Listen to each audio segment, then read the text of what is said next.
Every time I interview Stephen, I always have to speak about Floyd Mayweather because I know how close he is with you, and he always thanks Showtime whenever he's on the podium.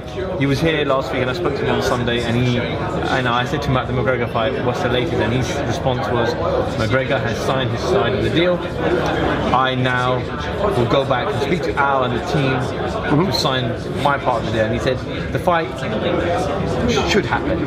So we're alluding to that fight will happen this year, and I'm sure you won't confirm that. But my question was, it looked like the date that everyone had in mind was the Mexican weekend, Cinco de Mayo, which is now taken by Golovkin and Canelo. From a business perspective, is that fight better off before or a few weeks after Golovkin and Canelo? You know, I'm not sure it matters because we're dealing with an event that's just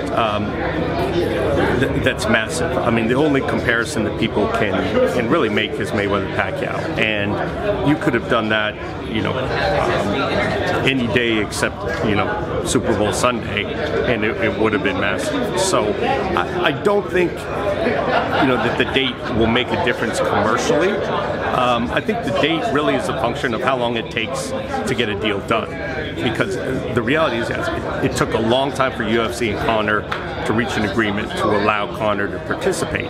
You know, and now the real negotiation, you know, starts, which is the Floyd side against the Conor UFC side. If that drags on, then you're probably looking at late this year. If it really drags on, then you're looking at early next year.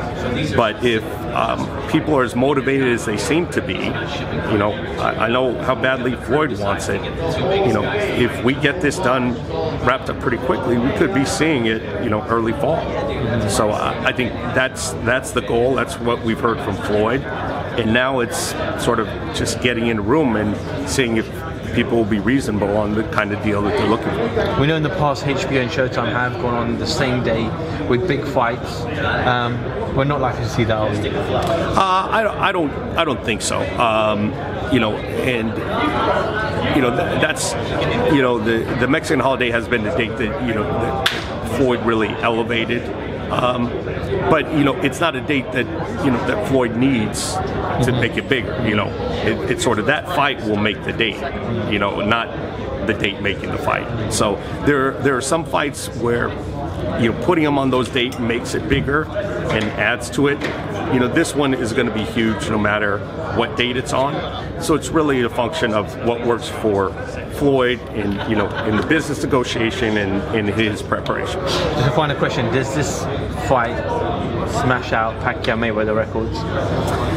You know, it's tough to say that, because even before Mayweather-Pacquiao, I think my prediction was 3 to 3.5 million buys. So, you know, I said after the fight that I wasn't sure that we'd ever see some event in my lifetime to surpass it.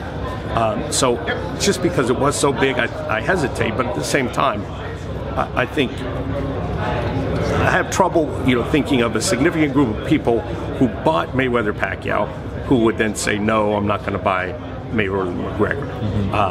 And since you are drawing from two distinct fan bases, you know, it might give that record a run for the money.